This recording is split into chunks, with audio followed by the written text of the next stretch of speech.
sync it. 3, 2, 1.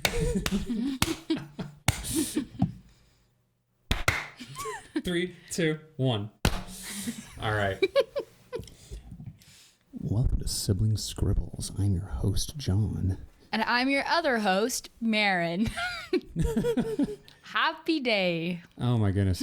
I'm going to have to just talk into my mic from here. I am so... Recording and doing work like this is tough because I am very particular about how I like everything to be. But I just need to calm down. I just need to cool out. Oh shoot, what do we do on this podcast again? We talk. Once upon a time. Okay. This week, leave my gain alone. This week we are talking about to be a creator, you have to also be a consumer. Last week we talked a lot about consuming products and meeting creators, but this time it's kind of more about how to increase your craft by consuming things. Right.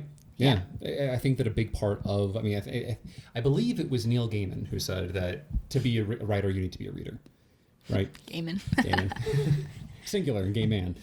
Neil Gaiman it's entirely true. It's completely true. And I think that the things that we consume like severely influence the things that we create.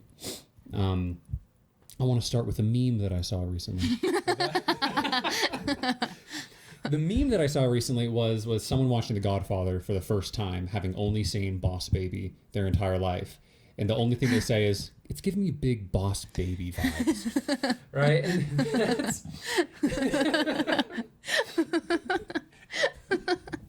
And it's true. If you talk to someone who is unexperienced, mm-hmm. right? Inexperienced, excuse me, in the world of creativity, yeah. They will just compare everything to the one or two things that they've already seen. They'll be like, this is giving me Star Wars vibes. And it's like, Star Wars is the hero's journey, all right? If you think it gives Star Wars vibes, I don't know what to tell you. That's every story. Right. So what does that mean for visual art? So a lot of times in visual art, because I'm currently an animation major, we watch a lot of movies. And I have got like co-workers and other like peers in my classes and stuff, and everyone just talks about movies all the time, and something comes out like Into the Spider-Verse and everyone craps their pants every time you mention the Spider-Verse. And Into the Spider-Verse. Oh, right, exactly. What a great movie. Mary, do you want to talk about that? This is what I think. And you're like, I know what you think because I just talked to 5 other people about this.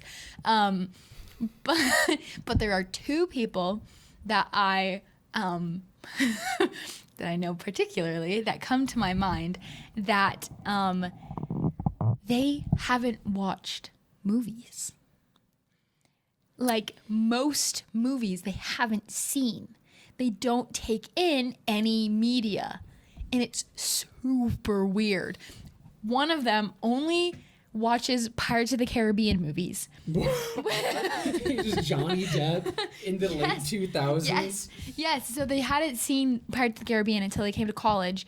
And then they've only watched Pirates of the Caribbean since coming into college. Yeah, and they watch them like every week. What? Yeah. What? Every time I was like in the labs, she was always working with another Pirates movie on. She's an animation major. Yeah. Pirates of the Caribbean. Okay. Working on a film that was not about pirates. And I'm like, that's great. But babe. And we all kind of tell us what you really feel. We all kind of all make fun of her for it. But I mean, if she knows what she likes and then she just consumes that, she'll always be happy. You know what? I mean, look, everyone's got their comfort consumption, mm-hmm. right? I think that there's like comfort food, right? You can have like a cinnamon roll or a fresh chocolate chip cookie mm-hmm. or some brownies. And those are like the things that you eat when you're in just the crappiest mood. And that's the thing that's going to rescue you. Yeah. You know? But like with media,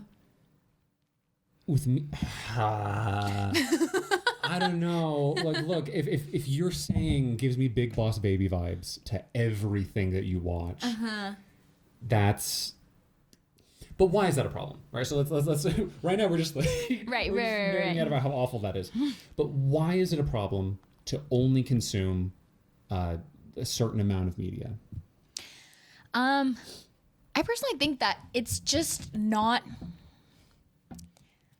Do you know, like, when you're applying for a job and you're like, I've had these experiences, which makes me very, well-spoken and with well-rounded opinions. And, they read it and you wrote it and you both know it's wrong, but it sounds good.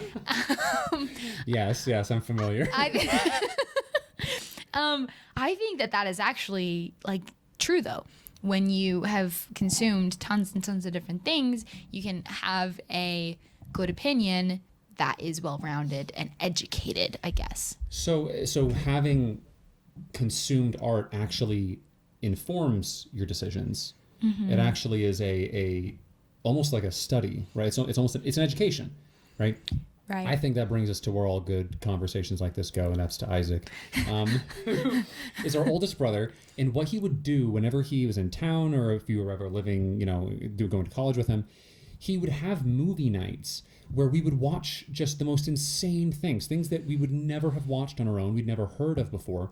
But he showed us these movies as like a form of education, right? He would show us, I don't know if I want to name all of them, but he showed us Redline. Redline is the one that really sticks out to me. Redline is an insane animation movie. And we watched it, and this movie took like 7 years to make. It bankrupted the studio, and then it bombed in the box office. But it is the most visually stunning movies I've ever seen. It's one of the best art films ever made. Absolutely. Yeah. It's gore. Have you seen it? No, I haven't seen it. It's on my list, but I just am like, if I watch it, everything afterward will make me sad. So I'm like, I have to put it off for a little while. We watched it, and like, I don't think we said anything afterwards. I think we all just like stood up and walked out of the room and went home. Like it is like, I've never watched a movie that was, and that's not true. Christopher Nolan does this. But it is a physically exhausting movie to watch. Right. When you finish the movie, you get up and your body is tired from watching the movie. And Christopher Nolan does that too, except to your brain. Right? You get to the end of Inception, and there's like the third twist in a row, and you're like, there can't be one more climax in this movie. And then there is, and you're like, dang it, Chris! I have work in the morning. You can't do this to me. Yeah. But the reason those are so important is that by being exposed to those things, you know what worked, what didn't work, and you're very familiar with how to do those things in the future, right, as a creator. Has there ever been something that you've watched that is just trash, but it has been very, very influential on your art? I'm trying to think of the bad things I've watched recently. I remember watching all of She-Hulk. You watched all of She-Hulk. I watched all of She-Hulk because I was like, I want. Leave my microphone. John.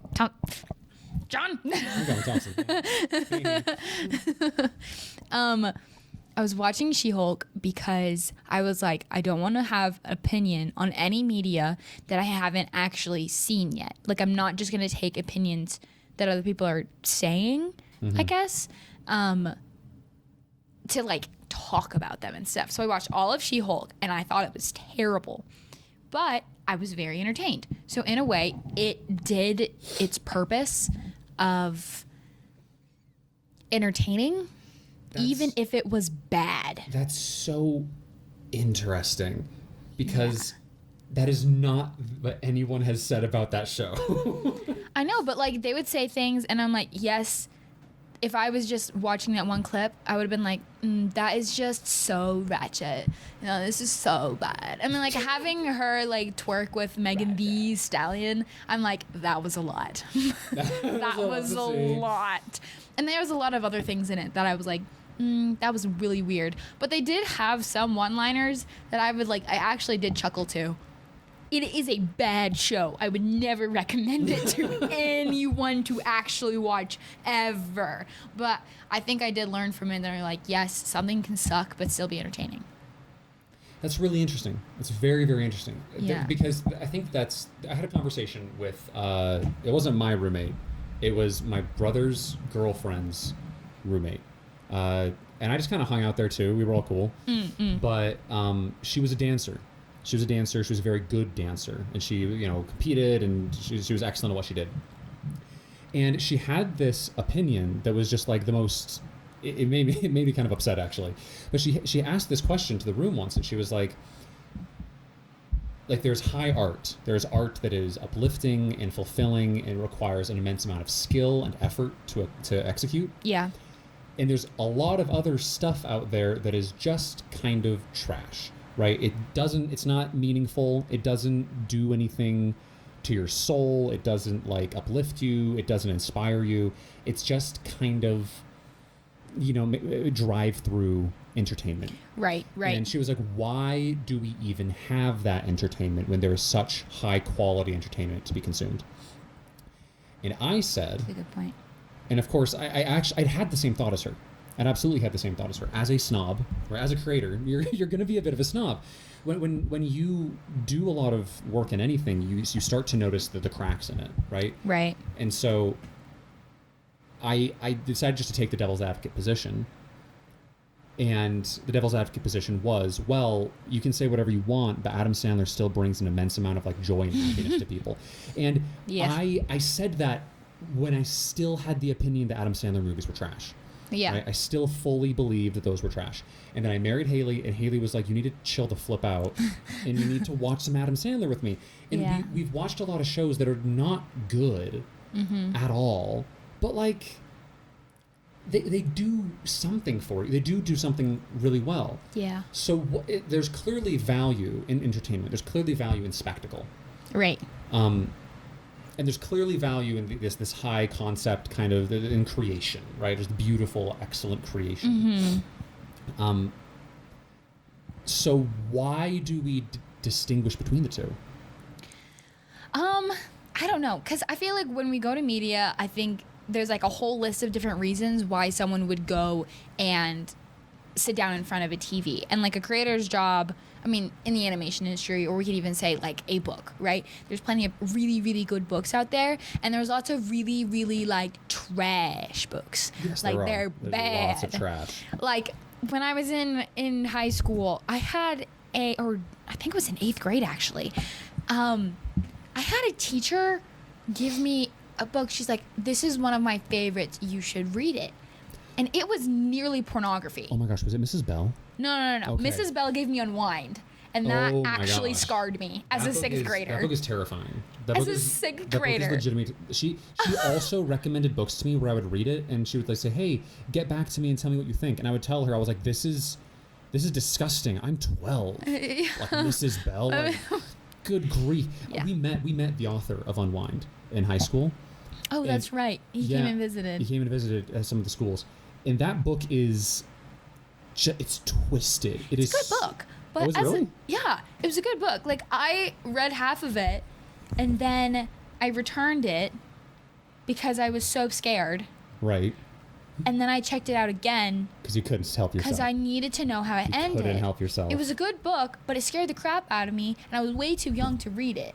Right. But I do think about it, actually, quite a bit. But, the high school experience was, she gave me, nearly pornography of a book. Right. And I was like, this is terrible. So I actually do want to talk about, it kind of sounds like my take on all of this is that consuming media is a lot like consuming food. Right. So you have Haley and I have gone out to these incredible French restaurants, right? We spend just hundreds of dollars. Everything, we got a charcuterie board where every single thing on the charcuterie board went with everything else. You could not come up with a bad combination. That's amazing. And Haley and I tried. We tried really hard to come up with a bad combination, and everything was perfect. And so there is art like that. There is art that does that, and it does that really well. And then there's other art where it's just look, I need just a casserole tonight. Right. And so you can have, but I think that if we're continuing that metaphor, then there is art that is bad for you, right? There is art that is, it's not just it's not entertaining, right? It's not a spectacle. It is unhealthy, and that's kind of it's. I think that there are certain things that you just it's not that you shouldn't consume it, because I do think that you should be informed. You should be informed about a lot of things.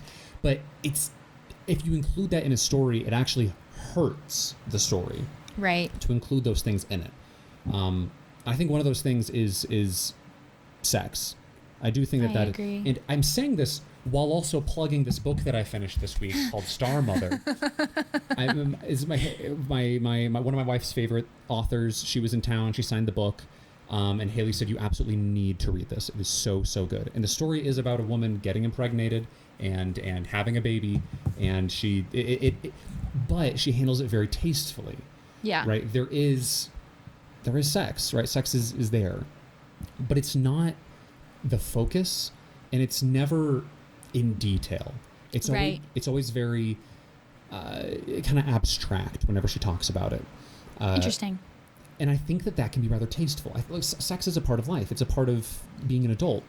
It's a part of your health when it is. You become married. Absolutely. And so I don't want to say that like it shouldn't be in stories at all. I'm saying that it needs to be handled very tastefully. Yeah. It should have a little bit of reverence about it. Absolutely. And, this day and age, actually, I was watching a video. I think it was Brett Cooper, actually. And she was talking Brett's about... fun. Oh, what did she say? Tough greens or something like that. But... This is brought to you by Gold Butts. Gold Butts will save you money. Ding. Gold Butts. No, she was talking about how Gen Z, above any other generations, don't like intercourse in films. No, they hate it. Yeah. Like in anything, they're like, it's unnecessary. It's a waste of our time. You just added that in to pump this up to a R rating, and that's not worth it. Or like, it didn't make sense to the story, and you could have had it done a different way. And so I'm like, in books and in stories and in art. I'm so stupid. Were you using it backwards? It was backwards the whole time. My mic was backwards the whole time. Stupid. I'm so friggin' stupid. Holy crap. It had the word back on it. My microphone was backwards for the viewing. You know what? The listening audience knew. The listening audience could tell this entire time that my microphone was backwards. I blame this on you for not warning me. Look at that. That is such a better... Wow. Your audio is so good, bro. Gen Z hates sex. Okay, let's talk about it. But we don't. Gen Z does not like sex in film. And what she says, I believe I've seen that bit, and I believe it's what people are saying in general. I've seen a lot of people talk about this study. Yeah. That it's because I saw Shoe One Head. Shoe One Head talked about this. I don't think you've seen Shoe One Head. She's kind of lefty, but once again, Right. It's good to have a very wide variety of opinions, even if you disagree with them. Gold butts. Are you even talking into your mic? I am talking. Gold butts. All right. The reason that we don't like it is because it's everywhere. You can't help but run into it. For most people, I mean, us no, but for most people, the internet is absolutely flooded with pornography. Yeah. Right? It's not even a spectacle anymore, right? Like it's. I mean, first of all, porn was never a spectacle to begin with, right? It's not even entertaining. It's just it's gross. It's not entertaining. So gross. If you watch like Star Wars, you get to the end of Star Wars. We're talking Return of the Jedi, and they blow up the Death Star, and they have the lightsaber fight on the inside, right? And they're all the good stuff, right? Everything else that's happening, right? The Ewoks destroying the stormtroopers, Lando Calrissian blowing up a Death Star. Right. Those moments are spectacle. It's just exciting and it's fun to look at, right? It just keeps your energy up. But the battle between Luke and Vader in the throne room is an internal struggle. It's not actually, if you watch it, it's not actually like visually very... Interesting. It's not visually very interesting. However, it's not super actiony, It's... No. But every time, especially in the original trilogy, every time someone draws a lightsaber, it means that the fate of the story is about to be decided. And so you understand that there's real emotional pull to it. And so I don't want to talk about that because that's that's creation. Right. But the spectacle is important. It's very, very important. But Gen Z has been so flooded with this content forced to it, right?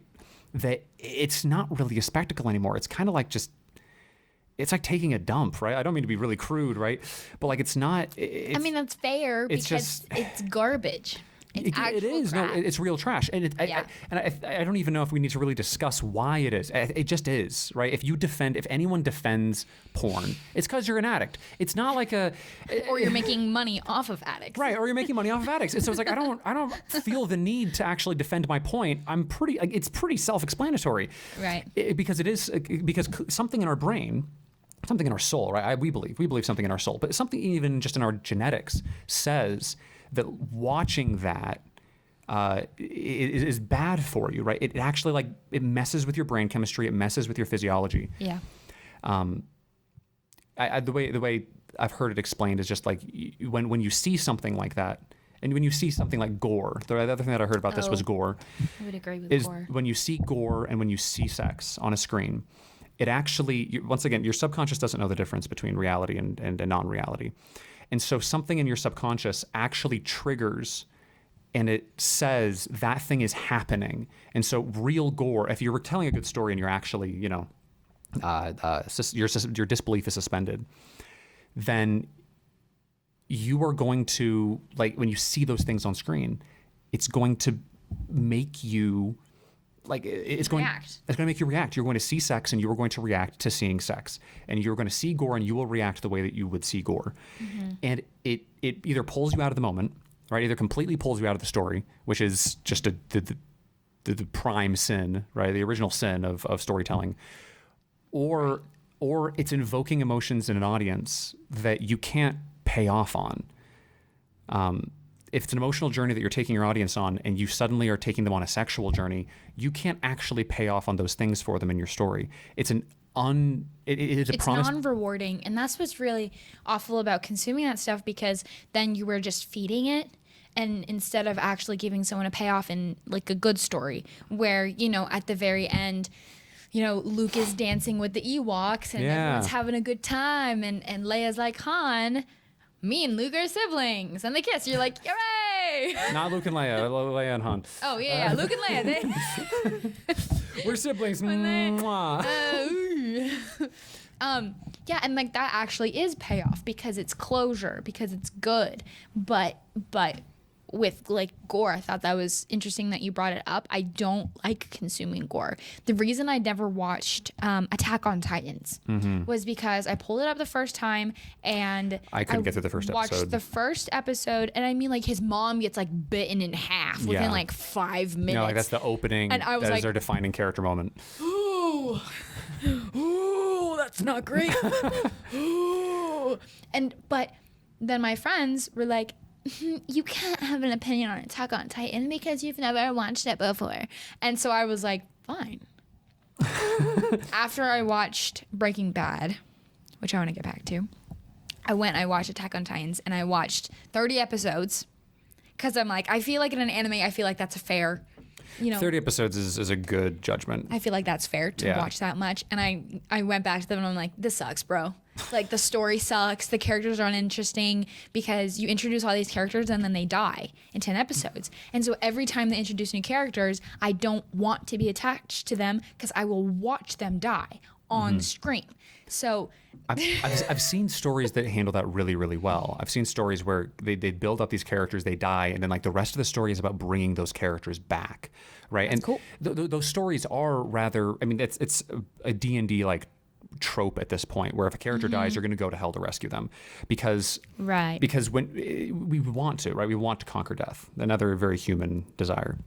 But you're right, a character dies, and you're just like, I was kidding. And so I feel like that's actually bad to consume, because you were being told indirectly that the connections you make with people don't matter because they die or they leave your life sooner than you would like them, which means you aren't making really good connections in real life because you have learned that from what you're consuming. Yeah. And so that's terrible. That's something else that I want to talk about, is that you and I, our whole family, really, we're empaths. No, we're not empaths. Yeah.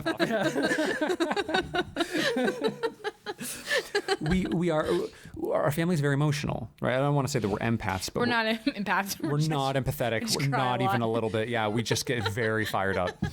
We're revealing our biggest weaknesses right now. We just get very fired up. And I know that... Don't use it against us. Or do. I'm not your mom. Yeah, I'm not your mom. But the dad doesn't even read that many books. Dad doesn't watch that many movies because they affect him so deeply. Yeah. Because when you, once again, your subconscious kind of takes on a story. Like the whole joke of like me as a 7-year-old watching a movie and downloading the personality of the main character. It's true. It's true. You change a little bit when you consume media because the media is designed to project yourself into those characters. And so for us, and I think for most people, when you see things like that happen, and when you're being told not to do those things, it's bad for you. Telling you to not make connections with the people around you, that's awful. Right. Right? Like you wouldn't tell, like if you told like a 5-year-old, like, hey, the people around you die or leave you, so there's no point. Like I would karate chop your throat. Yeah. Get away from my son. Kind of. Yeah. But So as creators, we need to be able to consume media, let it change us in the ways that are good to create, and then recognize what's bad and exclude that. right. So we have a responsibility, essentially. There's a great power, great responsibility. If you're creating and other people are consuming what you create, you can't make a burger with rat poison in it, okay? Like you're responsible for that. I mean, you can. You can, but there are consequences. I mean, it's not as good as Montreal steak seasoning. Look, if you have the choice between rat poison and Montreal steak seasoning, it's not really a choice. I don't think. Yeah, it's pretty straightforward to me. Yeah. So, what is something that you think consuming media and consuming books, because you read a lot, because you write, and Haley reads a lot, and that Unholy helps amount, yeah. her with what she writes and stuff. Helps me with what I write too, actually. Everyone's helping each other. Yeah, it's a family business. But what is a book that you've consumed, besides the one you just mentioned, recently, that you were like, this has impacted me in a positive way that makes me want to create positive things too? You're going to hate this. I know you're going to hate this because recently I've only read a handful of books, right? If we're talking about like the long term, there's a handful of books that I could say like these are uplifting and meaningful and powerful and they do something for you. Right. And just Terry Pratchett, anything in Discworld, everything there. I thought you were going to say Brandon Sanderson. No, that's who it is. Because recently... It's not real. You're peeking the mic. He's not real. Don't bang on the table. You're peeking the mic. You come here into my apartment. You peeking my mic. You bang on the table. You're peeking the mic. It is Brandon Sanderson. No, Terry Pratchett's way better. Terry Pratchett is a master. Okay, the guy is a master at taking really insane concepts and turning them into something that you can understand and that are very uplifting. He wrote a book called Equal Rights, spelled R-I-T-E-S, because it's about witches and wizards. So it's equal rights. So good. But the end of the story was, because it is about this witch who wants to be a wizard because she has wizard powers. The wizard and witch powers are different. And there's a girl born with wizard powers on accident. Transgender witch. Except it's not. Except it is about how important it is to have, how important it is to have men and have women, and how those two things actually function together to create something new. It was Terry Pratchett. Yeah, it was a really and I know. And here's the thing: I know that Terry has a trans daughter, right? Rihanna Pratchett. Rihanna Pratchett does a lot of work in video games and stuff like that. I believe. Don't quote me on that. Yeah. Terry Pratchett understands how to tell a very nuanced story through very simple characters. He was truly a master of his craft. But recently, I read The Way of Kings by Brandon Sanderson. Not real. Not real. I wanted to actually, the reason I want to talk about it is because it was very impactful to me. I was reading it as a dare, kind of.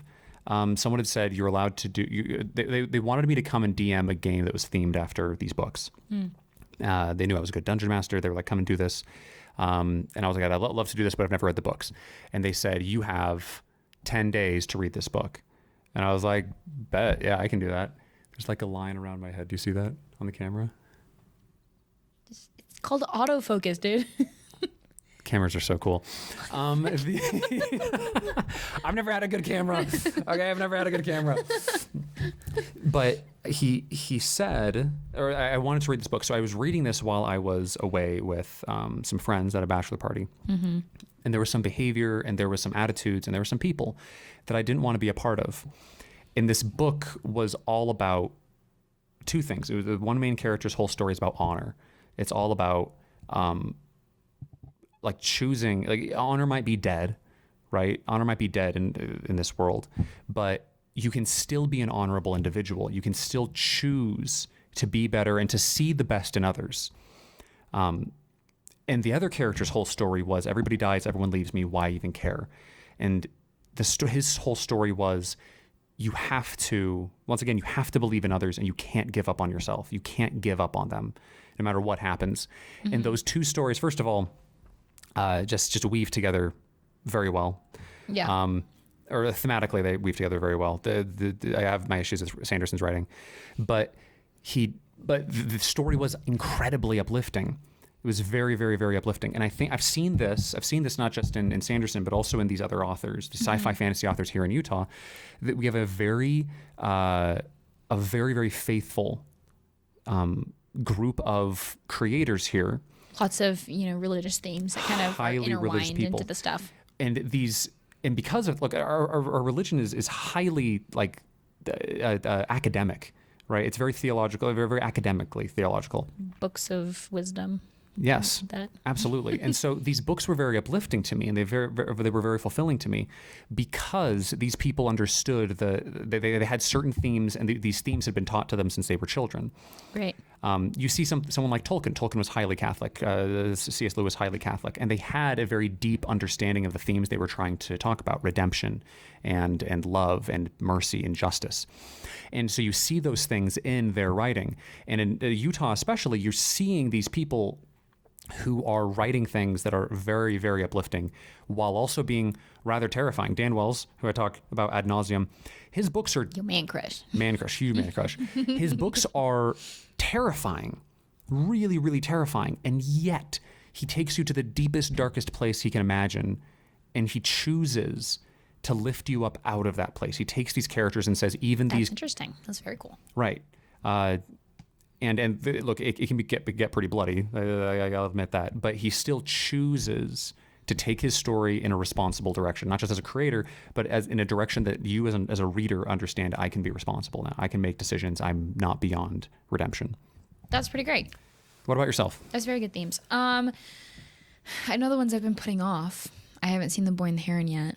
Me neither. Love to see that. I really want to see it, but I'm like, every time someone's like, want to see it? And I'm like, I'm not in the good headspace right now. I did just finish Gravity Falls yesterday. And Rewatch. So good. Alex Hirsch is amazing. Just because I've seen it before, but I was watching with Thompson, who hasn't seen it before. Mm-hmm. And that was pretty cool because he would be like, oh, this is cool. I'm like, okay, wait. Okay, you see right there? You see that character? You're going to meet him later. And he's like, okay, you just tell me? I'm like, no. You got 5 more episodes. But I really liked that show. And I really admired that Alex Hirsch kept it so contained. Mm-hmm. He was like, this is the exact story I want to tell. And he didn't let hubris get in the way or, people being like, we love this show, oh my gosh, we want these things to happen. And he let none of that influence it. Mm-hmm. I was just talking with a friend about the new Percy Jackson series. We could have a whole episode about that. And I don't want to because I don't really respect Rick Riordan for how he handled things later in the series. I agree. Because he let other people kind of dictate things. Right. And I don't respect that. It's a backseat cooking, right? Yeah. Could you imagine being in the kitchen and Thompson walks up behind you and is like, that needs more salt. And it's like, you haven't even tasted it. Right. You don't know what I'm making. It's a big surprise. Yeah. I mean, it's cool if people can predict it. Alex Hirsch, it was really funny when the Stan brothers are, talking, they're giving their backstory, and Susan's like, this is just like my fanfic. And, and I'm like, that's funny because he's referencing everybody who did predict it. Or, they're all watching a TV show and they're like, he has a twin brother. Oh, that's pretty creative. He acknowledges the fans without letting them influence his story. Yeah, and I really respected that. And I love his story so much. I think End of the World stuff is just, I love the end of the world. I think it's so easy to get the end of the world wrong. I think it's so easy to get it wrong. I can't tell you how many movies I've seen where someone says, this is the end of the world. We watched the Teen Titans versus Justice League animated movie. First of all, the Teen Titans fight the Justice League for like maybe 3 minutes. It's not, they should have called it the Rise of Trigon or something. But someone says like, it's the end of the world. And I'm like, it doesn't feel, I don't care, man. I don't care about the world. But when you build somewhere like Gravity Falls and you let the audience fall in love with it, and then you threaten that place, threaten to destroy that place, or you do destroy that place, it is fantastic, right? It's great. Yeah, good writing. And you trust the characters because they're like, we love each other and family is first. And Dipper is noble, and Dipper puts aside what he wants all of the time for the sake of his family. And I'm like, that's such a contrast to Ford. Or even to Mabel. Or into Mabel. Well, people are like, I hate Mabel. Mabel, takes away everything that Dipper ever wants. It's like, no, Mabel's 12, guys. Right. See, that's the thing, is that Mabel and Dipper actually are perfect foils to one another, because Dipper, you're right, Dipper's whole story is about wanting something, recognizing that he can't have that thing, and doing what needs to be done. Yeah. And Mabel's whole story is about getting everything she wants and suffering for it. Yeah. Right. The reason that Mabel is the way she is to highlight the heroism of Dipper. Yeah. But she does put things aside.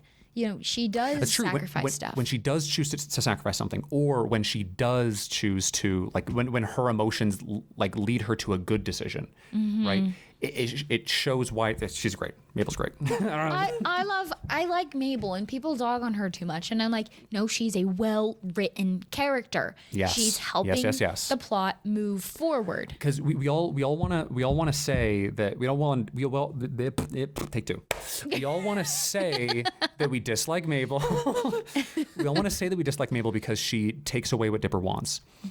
But when she lets Ford come through the portal, that was a selfish moment. That was another moment that should have been an end of the world mistake that Mabel made, but instead she was the only person with the heart to let him through, to be able to do it. Right. She trusted Stan.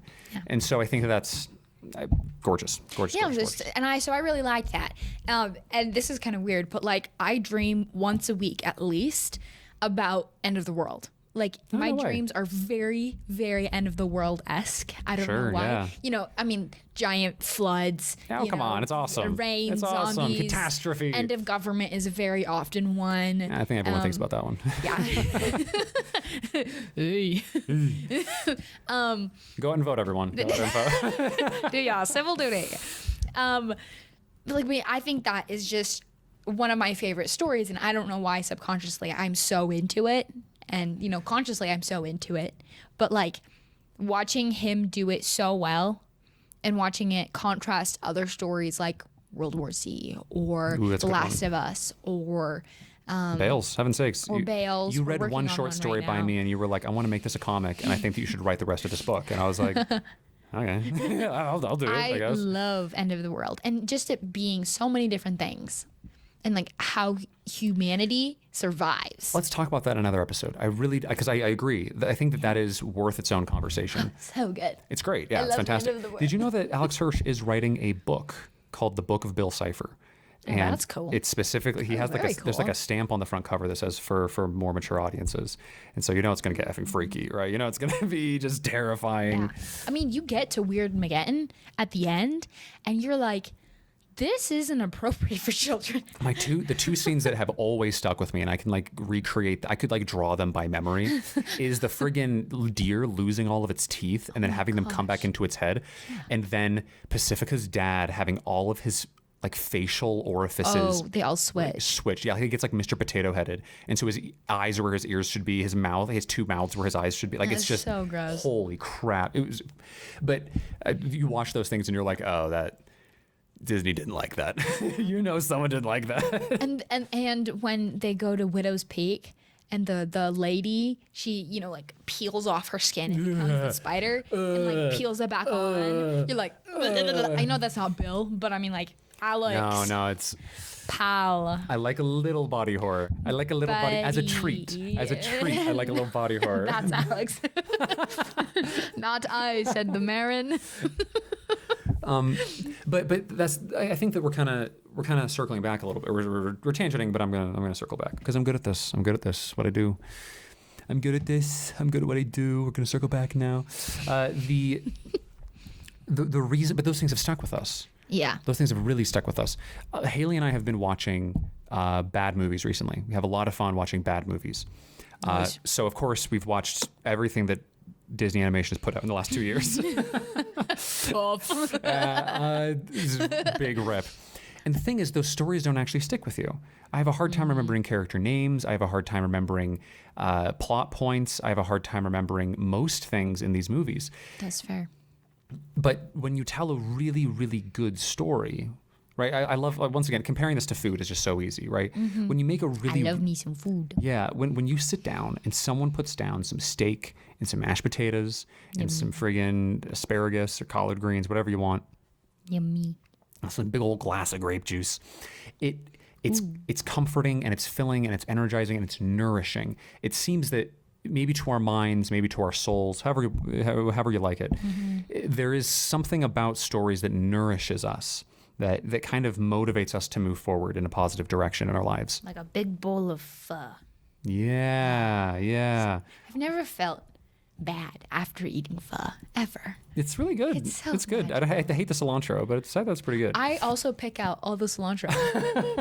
It's not that it tastes like soap. I just don't like that it tastes like cilantro. Right. I know what soap tastes like. Doesn't taste like that. You know, maybe cilantro maybe there's like not actually a difference between people who can taste cilantro and people who taste it like it's soap. Maybe they're just people who like hate cilantro and that's it. just don't like the flavor. That's my conspiracy theory. Yeah. And so you could have an entire argument about what is a positive direction, what are good themes, what are meaningful Right. insights. But I mean, look, they stick with you. Good things really, really stick with you. So it's kind of wrap up. We got about 10 minutes left. Okay. I want to talk about how you can include. We've talked about how you, as a creator, we can talk about we haven't even talked about like criticism, right? Criticism. I saw someone do this thing about like different layers of thinking, and at the very top is creation. Creation is like the highest form of thinking, but the one directly below it is like analysis and criticism, and it's close to creation, but it's not quite there. Okay. But I wanted to. We can talk about that another day. I want to talk about when you we've talked about we have. Wow! Holy cow! I think I have a stutter. I think I do, actually. We have talked about how consuming lots of different media informs your creation. Yeah. How do you include, or how do you consume media that you hate? How do you consume media that is detrimental to you? And how do you tell stories with that kind of thing in it and do it tastefully?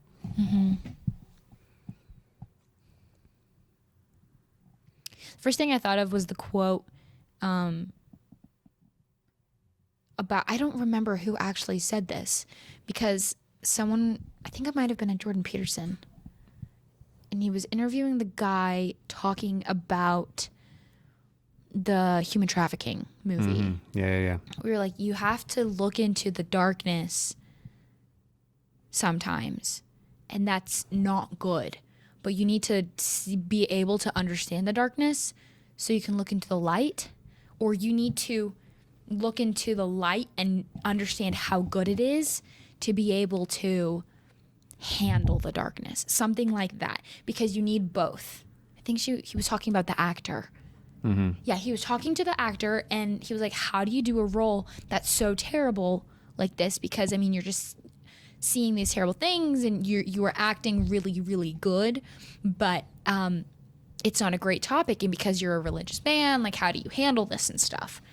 And he's like, yeah, I know God, and I understand what the light is, and I look into the darkness with the light. You know, I don't dive into it, you know, and let it consume me. So I think, because when I watched Breaking Bad, I really liked it. It's such a good show, but I actually ended up spoiling it for myself purposefully. Yeah. Because I'm like, if I keep watching this, I'm going to be like a husk for like a week. I did the same thing. Yeah. I binged maybe like 2 or 3 seasons in like 2 days. And then I was like, this is ruining me. Where like it's excellent. Breaking Bad is a majestic piece of art. It really is. Really good show. But I mean, like, you're watching it and you're like, you're watching all of the sins of man happen on screen. Yeah, you over are. time in the way that would probably happen in real life. Yeah. Like how a person goes from being good to becoming evil.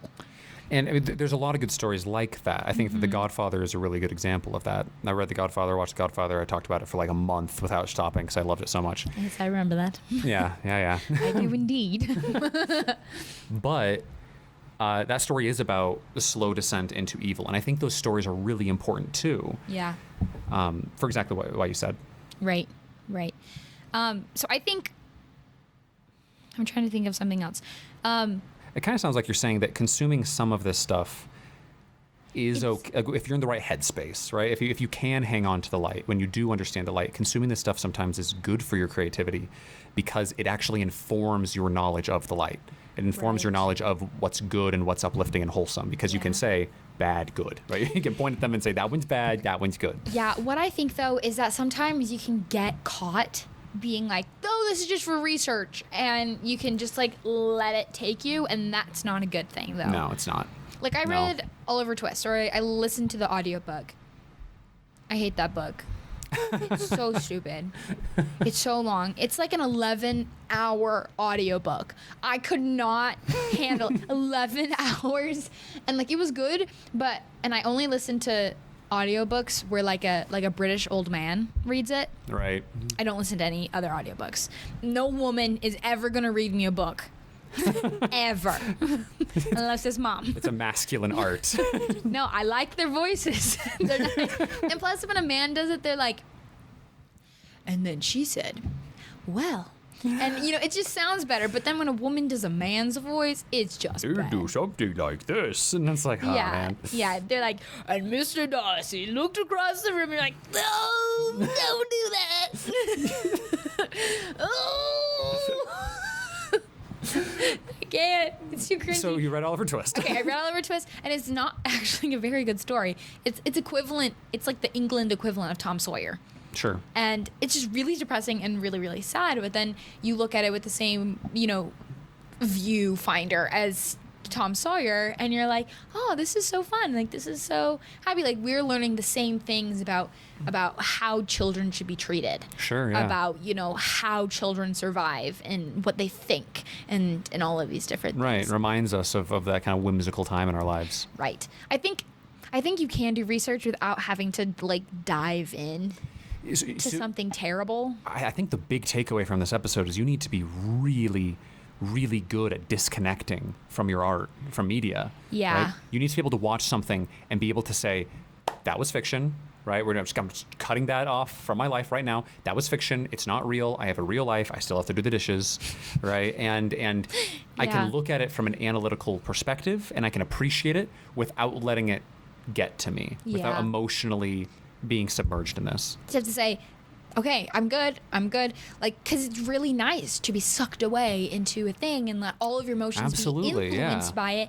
But at the same time, if you are like taken by that, then you don't have control over your art. Yeah, it kind of sounds like a moderation issue, right? Where if you say, I am going to you do have to suspend your disbelief to enjoy a story. Mm-hmm. You have to suspend it enough to appreciate and be a part of it. Right. But it kind of sounds like if you let yourself be like, if you suspend your disbelief too much, it is a bad thing. It's escapism, right? You have now actually detached from reality. You kind of need to ground yourself in reality so that a story doesn't consume you while also teaching you the lessons and giving you the experience that the story was intended to do. Yeah, that's a good point. I think you just have to, sometimes you have to consume it, but you don't have to, you do it like Gordon Ramsay. How when he goes to a crappy restaurant and he orders all of the things and he just takes like a bite of it, and sometimes he spits it out into his napkin and he just puts it onto the table and then, calls the waitress over and they're like, Sure. how is it working here? And she's like, let me spill a tea. Great. Those videos are fantastic. The waitresses are always so excited to talk about Can't wait it. to tell him about their manager. Haley and I have we were watching some show and they like smash cut to a sex scene, just full nudity, full sex scene. Yeah. And everything that we tried to watch recently has had a lot of gratuity, like not very tasteful nudity. I think you can do nudity tastefully. I think it's possible. None of these people did it right. Yeah. And so we did have to just say, we're sorry, that was too much. I cannot jump back into this story and I can't immerse myself in this and be betrayed like that again. I can't have those things happening to me. I can't have those things in my mind and in my heart all day. I just can't trust that. Yeah. They did that in Oppenheimer. They do that in, it's the British. Not Queen Charlotte. Queen Charlotte is the queen in it. I don't know. Bridgerton. In Bridgerton, they do those cuts, and you're like, whoa, okay, I mean, I get they all had sex a lot, but I'm not really here for the whoredom of it all. Right. I think there's a lot more to talk about this, but I think that most importantly, if you are telling a story with those things, if you're doing art with those things, I think there is a tasteful way to reverently kind of approach it. Even gore. I think that you can handle gore and you can have lots of blood while still also respecting human life.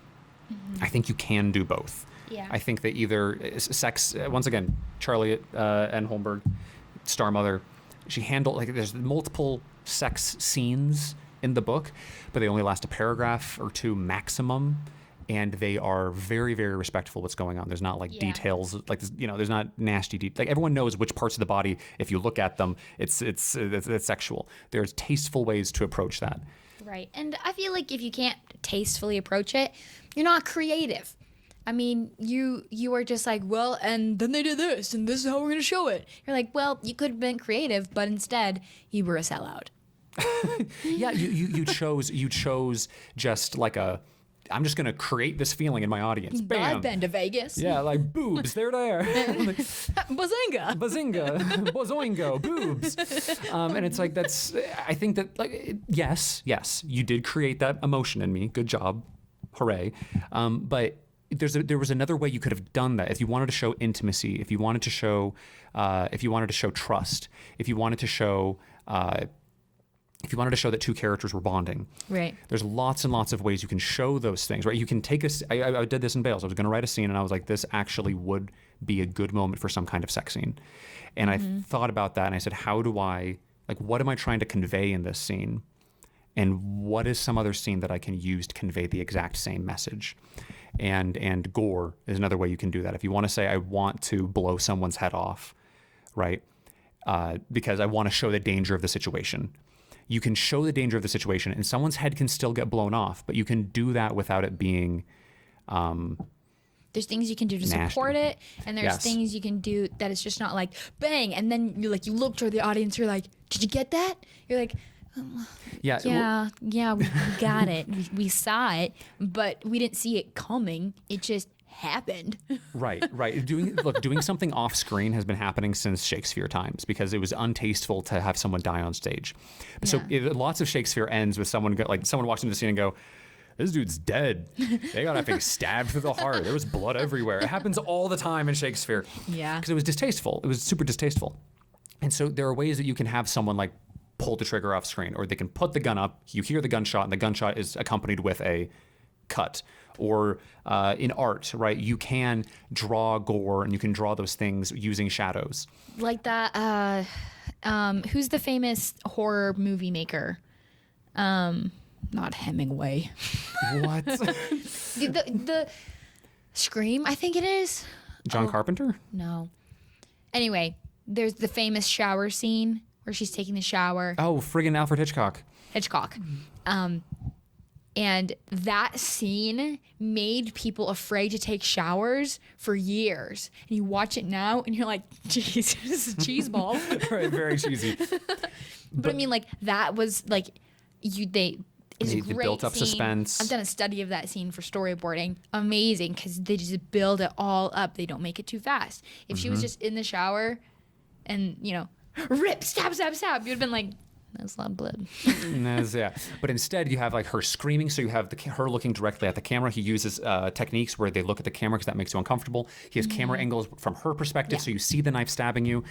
Horror does a good job of building suspense. I feel like Or it can be, yeah. like non-horror people can sometimes not be very good at doing that. Yeah, horror is an art form. It really is. And I think someone said that like Most of it's garbage. Yeah, they said jump scares are the equivalent of getting tickled. It's like, yeah, I'm laughing, but I don't think it's funny. Yeah. Right? Like jump scares, That's like a really good way to say it. yeah, it's like, yeah, it was a jump scare. Sure, you scared me, but like, come on, man. Yeah. Like really. But like you can't. I think the movie that I want to say before we finish it is Batman. It's the Batman versus Dracula. I know, right? Okay, but there's a scene where Joker's been turned into a vampire, and he goes to a blood bank, and so he starts knocking over things, and there should be blood everywhere. So this movie probably should never have been able to air because of the content in it. Right. But they very, very cleverly use shadows. Right, because this is Batman. Batman's slinking through shadows. All the shadows. They turn the blood into the same shade as the shadows, and so they have these like these hard lines for the shadows, and then they have this, the pools of blood coming out in the same color, and so you understand that it's blood. You understand that it's blood, but it's not. But it's not, right? Because your mind can still disconnect from it. Yeah. That happened with I don't remember the movie. I think it was Taxi Driver. The director, Martin Scorsese, I think. I've never seen it, but apparently I've heard of it. Apparently they were going to give him the X-rated film because like so many people die.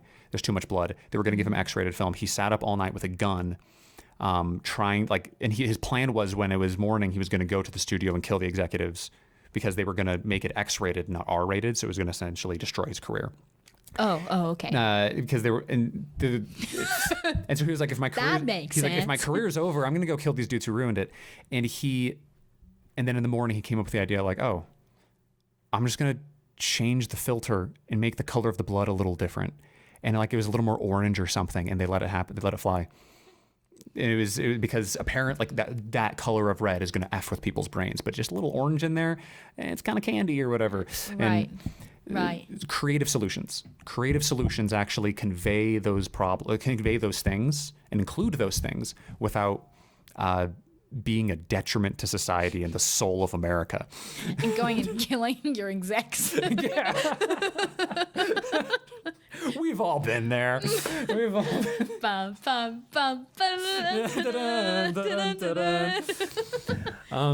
Okay, so what we've learned today is you have to consume things to be able to create things. Right. But at the same time, you have to do it carefully.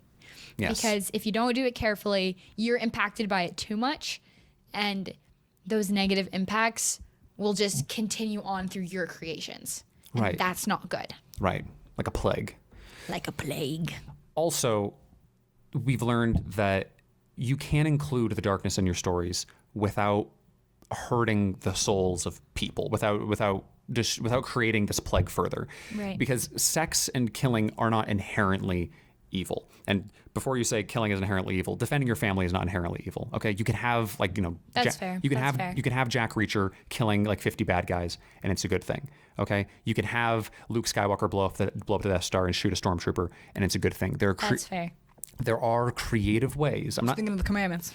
Thou shalt not. Thou shalt not. There are creative ways to include those things in your stories that does not spread the plague of just like soul rot. Right. Right. And when you do so, it actually can heighten your creation. It can be something really wonderful. We show the darkness so that we can influence people to find the light. Exactly. This was Sibling Scribbles. Thank you so much for joining us. You can find us on Twitter, TikTok, whatever else are we? It's Twitter. Instantgram. Instagrammed. Fache book. Fache book. There's one more, right? There's one more. I feel like there's one Twitter? more. No, I already said Twitter. TikTok. All the things. You can also find us on shepherdcalledbales.com, where we're putting out our webcomic, and wherever you found this podcast. Oh, YouTube. We're on YouTube. Hey! Thank you guys so much. Have a great day.